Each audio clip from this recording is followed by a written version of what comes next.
Hey folks, and here's my Flite Test Viggen with the FPV camera on the top there. It's an FX797T, I'll put a link in the description. And here's the launch. I'm hand launching it with my left hand. I've set the throttle to about 60% and I've got a throttle switch on the right hand side of the transmitter. So I hold the plane with the left hand, and in the right hand I've got the stick and the throttle switch on. Just kick the throttle switch on and it'll basically leap out of your hand with just 60% throttle. I've opted for the 70mm EDF fan and the 4S battery, so it's got plenty of power for those nice safe launches. And this is my first FPV flight with it. I'm actually flying line of sight with the plane. I've not got the confidence in this little FPV transmitter and its range yet. And similarly with the Viggen, you need to really keep on it to fly it. It does fly nice and straight lines, but crazy roll speed there, quick roll there.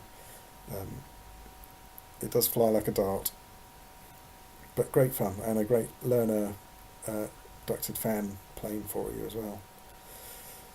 So that sort of circular halo you can see around the view, that's caused by the sellotape I'm using to hold the camera on, and it's not actually a circle, it's probably more somewhere between a square and a circle, but the fisheye lens effect of the camera is making it appear circular. So what's just happened there is the canopy that was holding which has got the FPV camera attached, has popped off. The plane actually carried on flying and I flew it to a nice landing, and now I've taped the canopy down a bit more and it's got to launch again. So yeah, nice easy launches there. Just launch into the wind and do a bit more flying. So yeah, I'm a big fan of this Flite Test Viggen. This is actually my second one. My first one I did crash a few times, and the thing that really killed it in the end was the main wing section ended up with a asymmetric bend in it. It was a bit of a V shape and it wouldn't fly straight.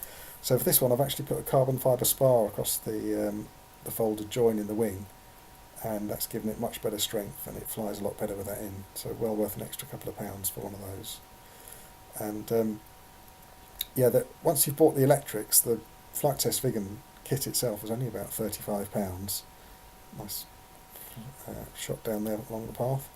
And the electrics, you know, the batteries and the speed control and the ducted fan itself do push the price right up, far more than the cost of the kit. But as I say, you know, if you do crash it or it ends up a bit scuffed and scarred, it's 35 quid and a couple of hours work, maybe less, to have yourself another new plane.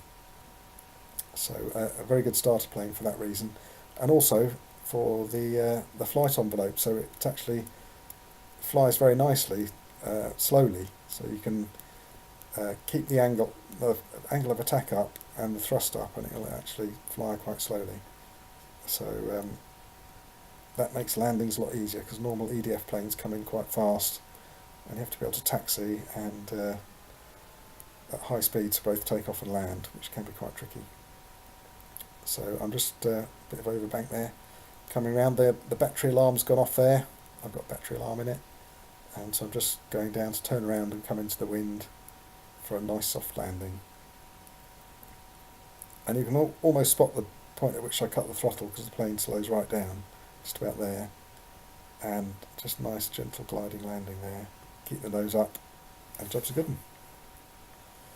So there it is, my Flite Test Viggen. Very pleased with this aircraft, and thanks for watching. Cheerio.